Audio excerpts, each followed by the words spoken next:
Lake Tahoe. I'm in California. I'm staying in Reno, Nevada for the Libertarian National Convention. I'm going to do 7 patriotic recitations, one shot.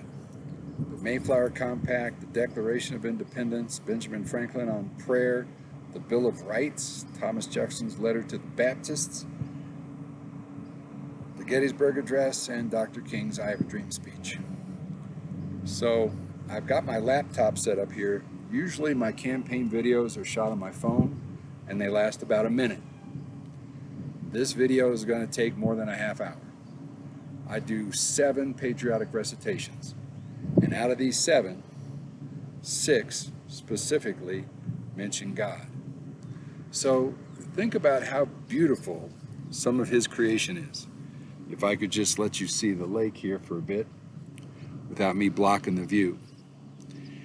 The only one of the 7 patriotic recitations that I do that does not mention God is the Bill of Rights, which begins with our freedom to worship as we choose.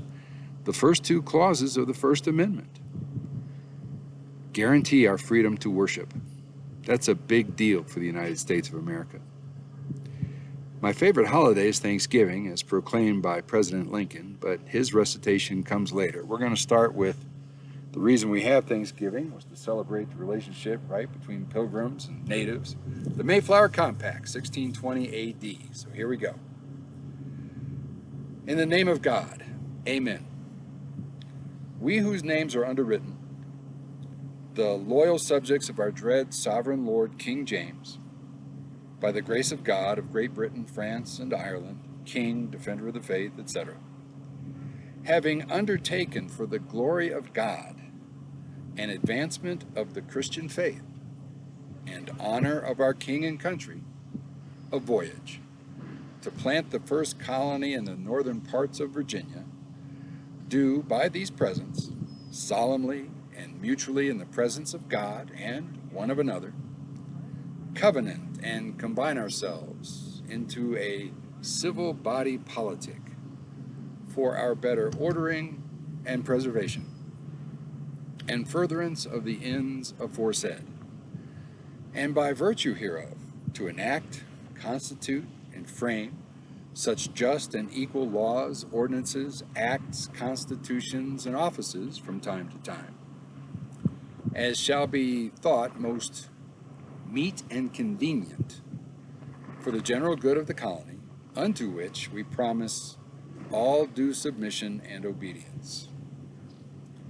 In witness whereof, we have hereunder subscribed our names at Cape Cod on the 11th of November, in the year of the reign of our sovereign Lord King James of England, France, and Ireland, the 18th, and of Scotland, the 54th, Anno Domini, 1620. I'm going to do this in one shot. That's why I'm using my laptop. And I'm at Lake Tahoe, on the California side. Declaration of Independence. In Congress, July 4, 1776. The unanimous declaration of the 13 United States of America. When in the course of human events it becomes necessary for one people to dissolve the political bands which have connected them with another, and to assume among the powers of the earth the separate and equal station to which the laws of nature and of nature's God entitle them, a decent respect to the opinions of mankind requires that they should declare the causes which impel them to the separation. We hold these truths to be self-evident, that all men are created equal, that they are endowed by their Creator with certain unalienable rights, that among these are life, liberty, and the pursuit of happiness, that to secure these rights, governments are instituted among men, deriving their just powers from the consent of the governed, that whenever any form of government becomes destructive of these ends, it is the right of the people to alter or to abolish it, and to institute new government, laying its foundation on such principles and organizing its powers in such form as to them shall seem most likely to affect their safety and happiness.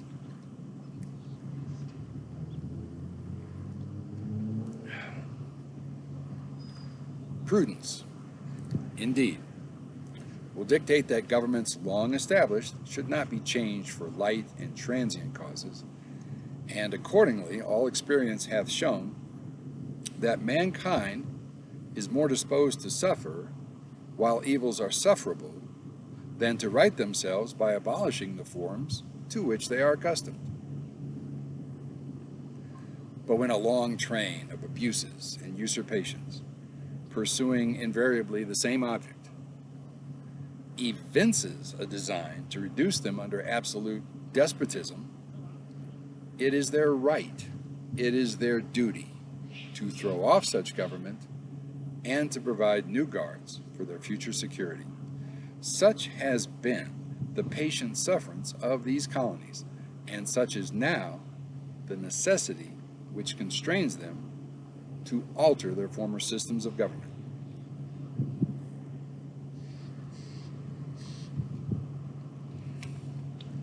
The history of the present King of Great Britain is a history of repeated injuries and usurpations, all having in direct object the establishment of an absolute tyranny over these states. To prove this, let facts be submitted to a candid world.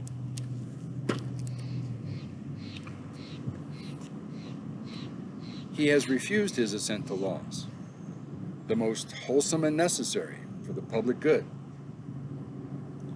He has forbidden his governors to pass laws of immediate and pressing importance, unless suspended in their operation, till his assent should be obtained, and when so suspended, he has utterly neglected to attend to them.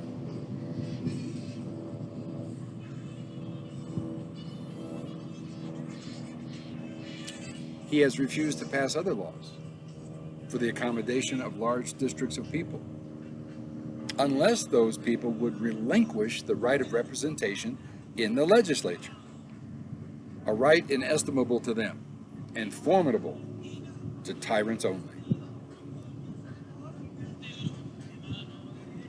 He has called together legislative bodies at places unusual, uncomfortable, and distant from the depository of their public records for the sole purpose of fatiguing them into compliance with his measures. He has dissolved representative houses repeatedly for opposing with manly firmness his invasions on the rights of the people. He has refused for a long time after such dissolutions to cause others to be elected, whereby the legislative powers, incapable of annihilation, have returned to the people at large for their exercise, the state remaining in the meantime exposed to all the dangers of invasion from without and convulsions within. He has endeavored to prevent the population of these states, for that purpose obstructing the laws for naturalization of foreigners, refusing to pass others to encourage their migrations hither, and raising the conditions of new appropriations of lands. He has obstructed the administration of justice by refusing his assent to laws for establishing judiciary powers. He has made judges dependent on his will alone for the tenure of their offices and the amount and payment of their salaries. He has erected a multitude of new offices and sent hither swarms of officers to harass our people and eat out their substance. He's kept among us in times of peace standing armies without the consent of our legislatures. He has affected to render the military independent of and superior to the civil power, he has combined with others to subject us to a jurisdiction foreign to our Constitution and unacknowledged by our laws, giving his assent to their acts of pretended legislation. For quartering large bodies of armed troops among us, for protecting them by a mock trial from punishment for any murders which they should commit on the inhabitants of these states, for cutting off our trade with all parts of the world, for imposing taxes on us without our consent, for depriving us in many cases of the benefits of trial by jury, for transporting us beyond seas to be tried for pretended offenses, for abolishing the free system of English laws in a neighboring province, establishing therein an arbitrary government, and enlarging its boundaries so as to render it at once an example and fit instrument for introducing the same absolute rule into these colonies.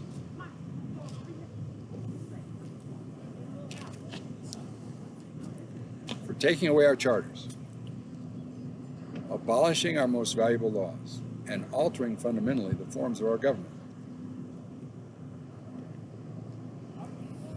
For suspending our own legislatures and declaring themselves invested with power to legislate for us in all cases whatsoever. He's abdicated government here by declaring us out of his protection and waging war against us. He has plundered our seas, ravaged our coasts, burnt our towns, and destroyed the lives of our people. He is at this time transporting large armies of foreign mercenaries to complete the works of death, desolation, and tyranny already begun with circumstances of cruelty and perfidy scarcely paralleled in the most barbarous ages, totally unworthy the head of a civilized nation.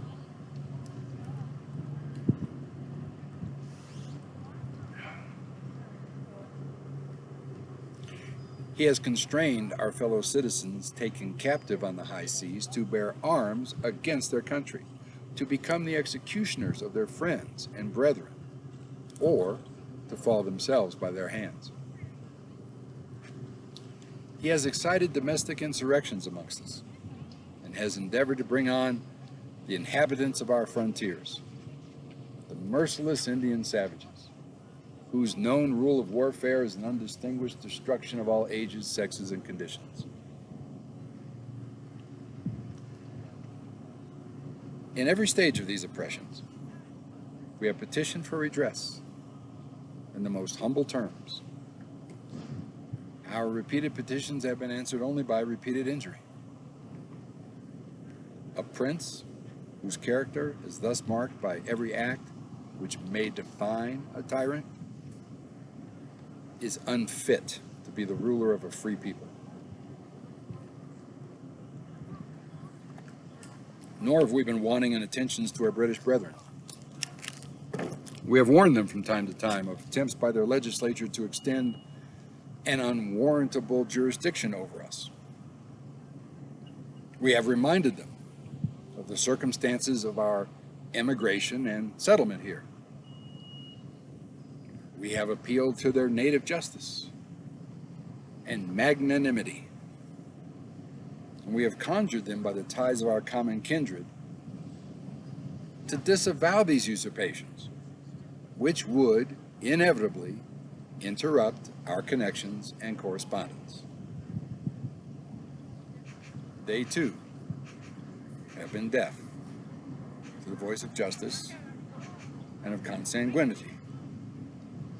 We must, therefore, acquiesce in the necessity which denounces our separation and hold them, as we hold the rest of mankind, enemies in war, in peace friends.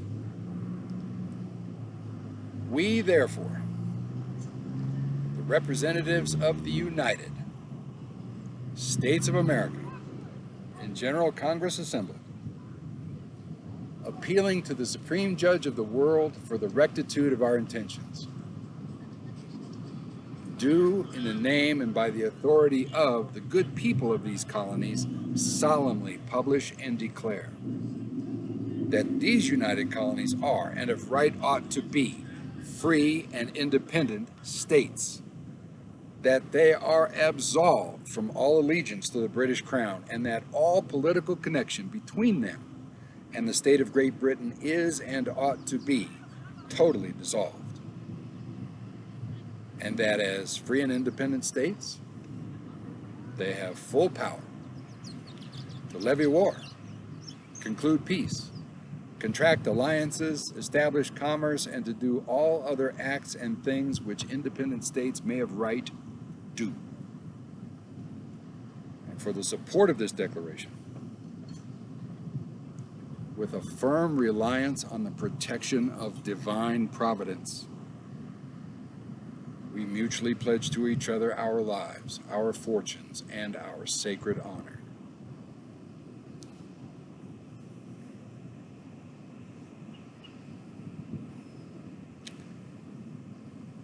Benjamin Franklin addressed the Constitutional Convention in Philadelphia in 1787 A.D. on the need for prayer. His remarks were directed toward the presiding officer, General Washington. Franklin at this time was the elder statesman. I believe he was 80 years old.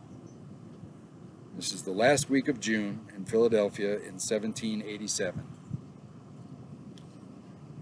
Franklin said, "Mr. President, the small progress we have made after 4 or 5 weeks' close attendance and continual reasonings with each other, our different sentiments on almost every question, several of the last producing as many noes as ayes, is, methinks, a melancholy proof of the imperfection of the human understanding.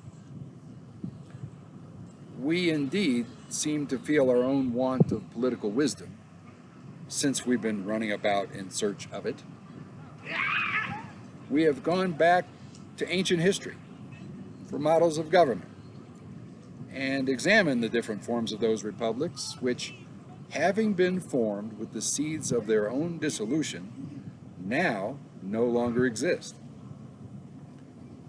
And we have viewed modern states all around Europe, but find none of their constitutions suitable to our circumstances. In this situation of this assembly groping, as it were, in the dark to find political truth, and scarce able to distinguish it when presented to us, how has it happened, sir, that we have not hitherto once thought of humbly applying to the Father of Lights to illuminate our understandings? In the beginning of the contest with Great Britain, when we were sensible to danger, we had daily prayer in this room for the divine protection. Our prayers, sir, were heard, and they were graciously answered. All of us who were engaged in that struggle must have observed frequent instances of a superintending providence in our favor.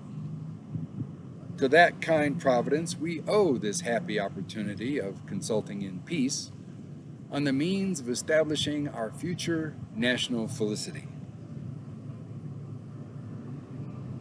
And have we now forgotten that powerful friend? Or do we imagine that we no longer need his assistance? I have lived, sir, a long time. And the longer I live, the more convincing proofs I see of this truth, that God governs in the affairs of men. And if a sparrow cannot fall to the ground without his notice, is it probable that an empire can rise without his aid? We've been assured, sir, in the sacred writings, that except the Lord build, they labor in vain that build it. I firmly believe this. And I also believe that without his continuing aid, We shall succeed in this political building no better than the builders of Babel. We shall be divided by our little partial local interests. Our projects shall be confounded, and we ourselves shall become a reproach and a byword down to future age, and what is worse, mankind may hereafter, from this unfortunate instance, despair of establishing governments by human wisdom and leave it to chance, war, and conquest. I therefore beg leave to move that henceforth prayers imploring the assistance of heaven and its blessings on our deliberations be held in this assembly every morning before we proceed to business, and that one or more of the clergy of this city be requested to officiate in that service.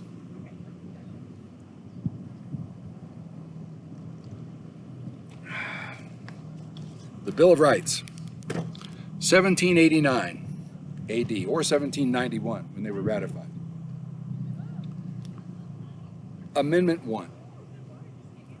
Congress shall make no law respecting an establishment of religion or prohibiting the free exercise thereof, or abridging the freedom of speech, or of the press, or the right of the people peaceably to assemble and to petition the government for a redress of grievances. Amendment 2. A well-regulated militia being necessary to the security of a free state, the right of the people to keep and bear arms shall not be infringed. Amendment 3. No soldier shall, in time of peace, be quartered in any house without the consent of the owner, nor in time of war, but in a manner to be prescribed by law. Amendment 4. The right of the people to be secure in their persons, houses, papers, and effects against unreasonable searches and seizures shall not be violated, and no warrants shall issue but upon probable cause, supported by oath or affirmation, and particularly describing the place to be searched and the persons or things to be seized. Amendment 5. No person shall be held to answer for a capital or otherwise infamous crime unless on a presentment or indictment of a grand jury, except in cases arising in the land or naval forces or in the militia when in actual service in time of war or public danger. Nor shall any person be subject for the same offense to be twice put in jeopardy of life or limb, nor shall be compelled in any criminal case to be a witness against himself, nor be deprived of life, liberty, or property without due process of law, nor shall private property be taken for public use without just compensation. Amendment 6. In all criminal prosecutions, the accused shall enjoy the right to a speedy and public trial by an impartial jury of the state and district wherein the crime shall have been committed, which district shall have been previously ascertained by law. To be informed of the nature and cause of the accusation, to be confronted with the witnesses against him, to have compulsory process for obtaining witnesses in his favor, and to have assistance of counsel for his defense. Amendment 7. In suits at common law where the value in controversy shall exceed $20, the right of trial by jury shall be preserved, and no fact tried by a jury shall be otherwise re-examined in any court of the United States than according to the rules of the common law.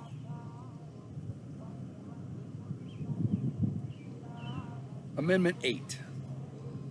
Excessive bail shall not be required, nor excessive fines imposed, nor cruel and unusual punishments inflicted. Amendment 9. The enumeration in the Constitution of certain rights shall not be construed to deny or disparage others retained by the people. Amendment 10.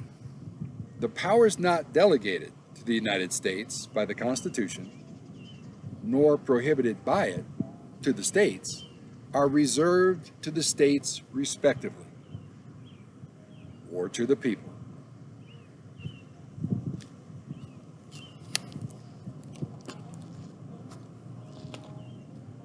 From 1802 AD, Thomas Jefferson's letter to the Baptists of Danbury, Connecticut. To Messrs. Nehemiah Dodge, Ephraim Robbins, and Stephen S. Nelson, a committee of the Danbury Baptist Association in the state of Connecticut. Gentlemen, the affectionate sentiments of esteem and approbation which you are so good as to express towards me, on behalf of the Danbury Baptist Association, give me the highest satisfaction. My duties dictate a faithful and zealous pursuit of the interests of my constituents. And in proportion as they are persuaded of my fidelity to those duties, the discharge of them becomes more and more pleasing. Believing with you that religion is a matter which lies solely between man and his God, that he owes account to none other for his faith or his worship, that the legitimate powers of government reach actions only and not opinions. I contemplate with sovereign reverence that act of the whole American people, which declared that their legislature should make no law respecting an establishment of religion or prohibiting the free exercise thereof, thus building a wall of separation between church and state.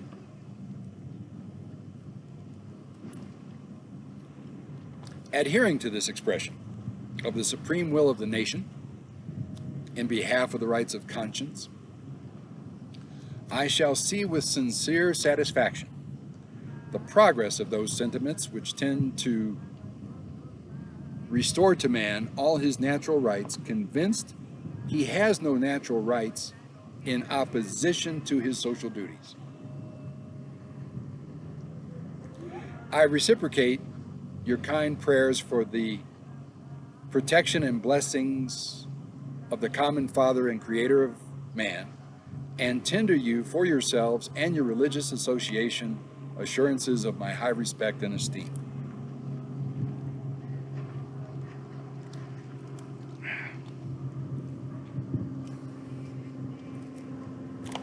The Gettysburg Address. President Lincoln, November of 1863, AD.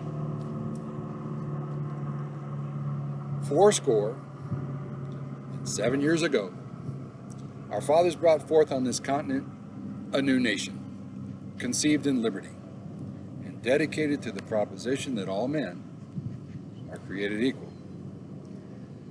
Now we are engaged in a great civil war, testing whether that nation, or any nation, so conceived and so dedicated, can long endure. We are met on a great battlefield of that war.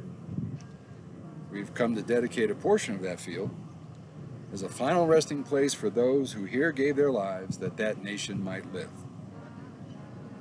It is altogether fitting and proper that we should do this. But in a larger sense, we cannot dedicate, we cannot consecrate, we cannot hallow this ground. The brave men, living and dead, who struggled here, have consecrated it far above our poor power to add or detract. The world will little note nor long remember what we say here. but it can never forget what they did here. It is for us, the living, rather, to be dedicated here to the unfinished work which they who fought here have thus far so nobly advanced.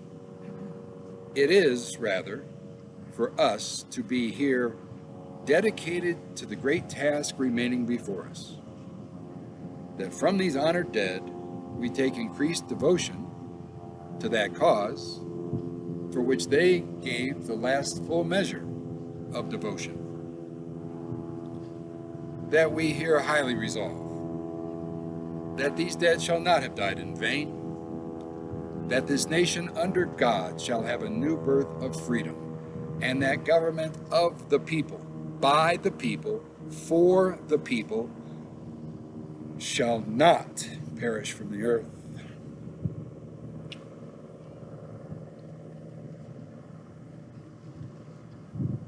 I have a dream. The Reverend Dr. Martin Luther King, Jr., August of 1963, A.D., in front of the Lincoln Memorial in Washington, D.C. I am happy to join with you today in what will go down in history as the greatest demonstration for freedom in the history of our nation. 50 years ago, a great American in whose symbolic shadow we stand today signed the Emancipation Proclamation. This momentous decree came as a great beacon light of hope to millions of Negro slaves who had been seared in the flames of withering injustice. It came as a joyous daybreak to end the long night of their captivity. But 100 years later, the Negro still is not free. 100 years later, the life of the Negro is still sadly crippled by the manacles of segregation and the chains of discrimination. 100 years later, the Negro lives on a lonely island of poverty in the midst of a vast ocean of material prosperity. 100 years later, the Negro is still languished in the corners of American society and finds himself in exile in his own land. And so we've come here today to dramatize a shameful condition. In a sense, we've come to our nation's capital to cash a check. When the architects of our republic wrote the magnificent words of the Constitution and the Declaration of Independence, they were signing a promissory note to which every American was to fall heir. This note was a promise that all men, yes, black men as well as white men, would be guaranteed the unalienable rights of life, liberty, and the pursuit of happiness. It is obvious today that America has defaulted on this promissory note, insofar as her citizens of color are concerned. Instead of honoring this sacred obligation, America has given the Negro people a bad check, a check which has come back marked insufficient funds. But we refuse to believe that the Bank of Justice is bankrupt. We refuse to believe there are insufficient funds in the great vaults of opportunity of this nation. And so we've come to cash this check, a check that will give us upon demand the riches of freedom and the security of justice. We've also come to this hallowed spot to remind America of the fierce urgency of now.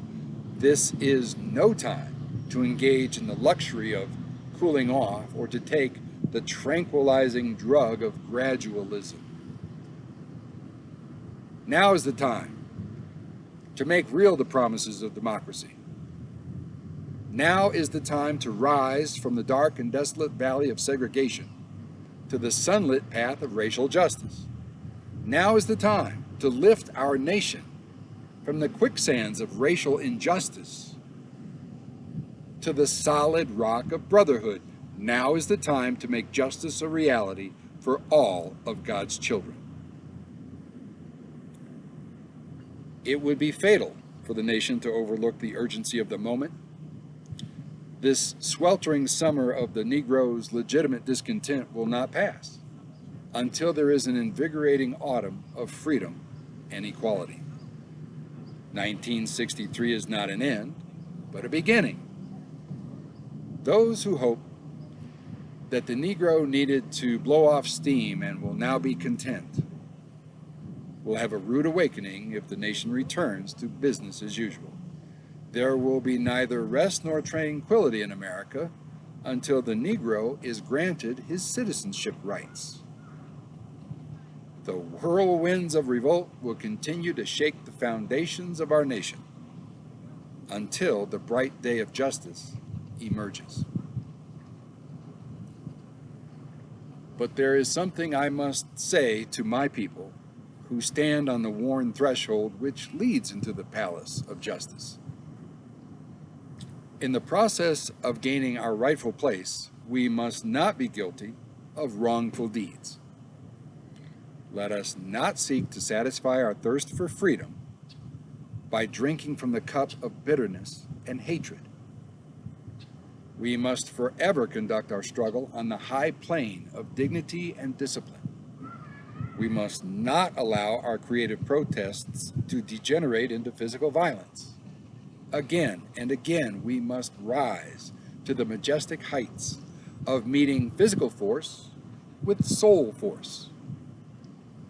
The marvelous new militancy which has engulfed the Negro community must not lead us to a distrust of all white people, for many of our white brothers, as evidenced by their presence here today, have come to realize that their destiny is tied up with our destiny. They have come to realize that their freedom is inextricably bound to our freedom. We cannot walk alone.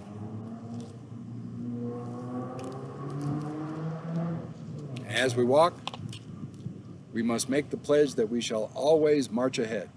We cannot turn back. There are those asking the devotees of civil rights, when will you be satisfied? We can never be satisfied as long as the Negro is the victim of the unspeakable horrors of police brutality. We can never be satisfied as long as our bodies, heavy with the fatigue of travel, cannot gain lodging in the motels of the highways or the hotels of the cities. We cannot be satisfied as long as the Negro's basic mobility is from a smaller ghetto to a larger one. We cannot be satisfied as long as our children are stripped of their selfhood, and robbed of their dignity by signs stating for whites only. We cannot be satisfied as long as a Negro in Mississippi cannot vote and a Negro in New York believes he has nothing for which to vote. No, we're not satisfied. And we will not be satisfied until justice rolls down like waters and righteousness like a mighty stream. I am not unmindful that some of you have come here out of great trials and tribulations. Some of you have come fresh from narrow jail cells. Some of you have come from places where your quest for freedom left you battered by the storms of persecution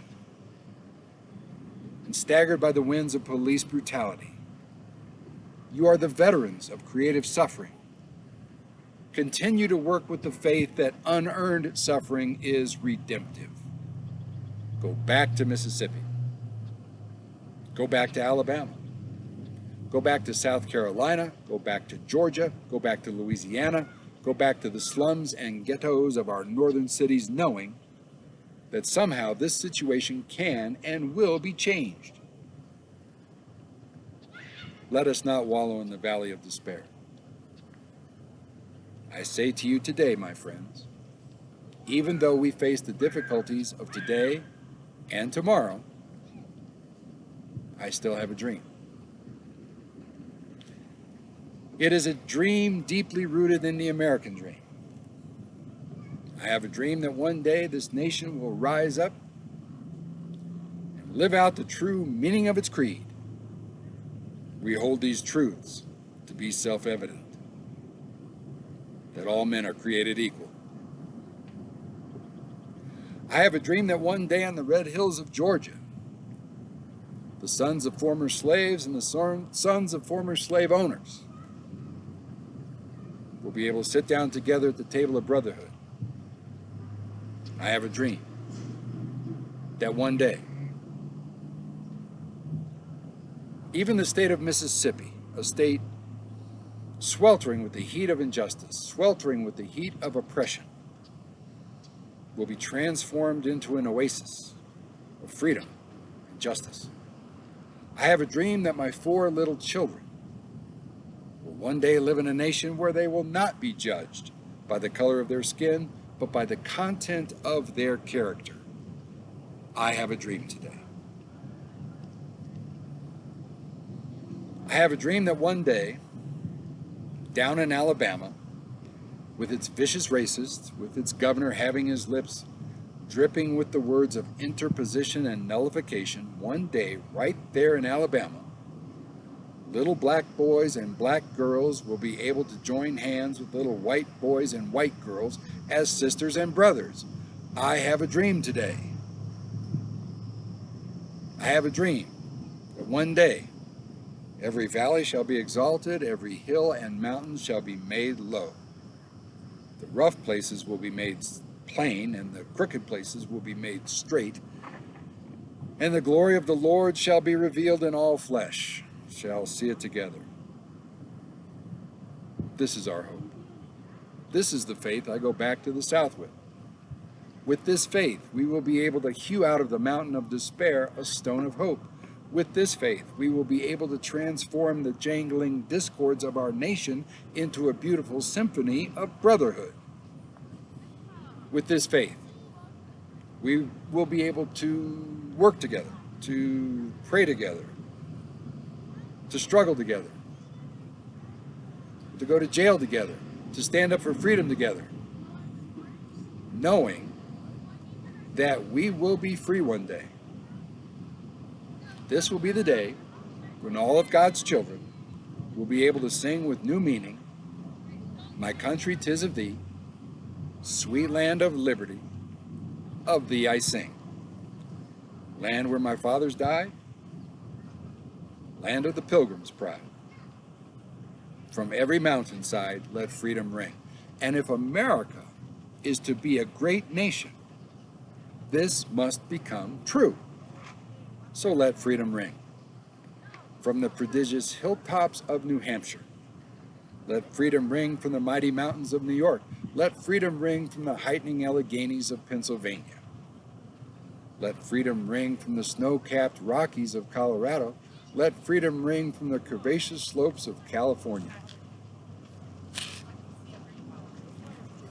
But not only that. Let freedom ring from Stone Mountain of Georgia.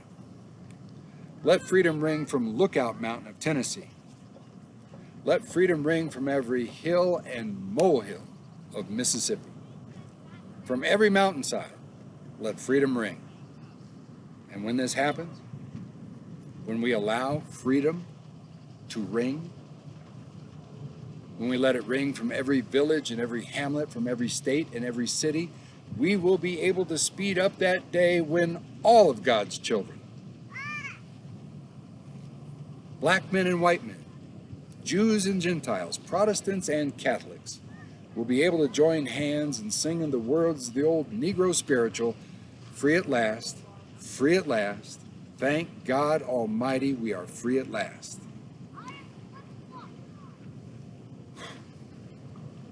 I'm Steve Roberts. I approve this message, and I know how to fix schools. You reckon?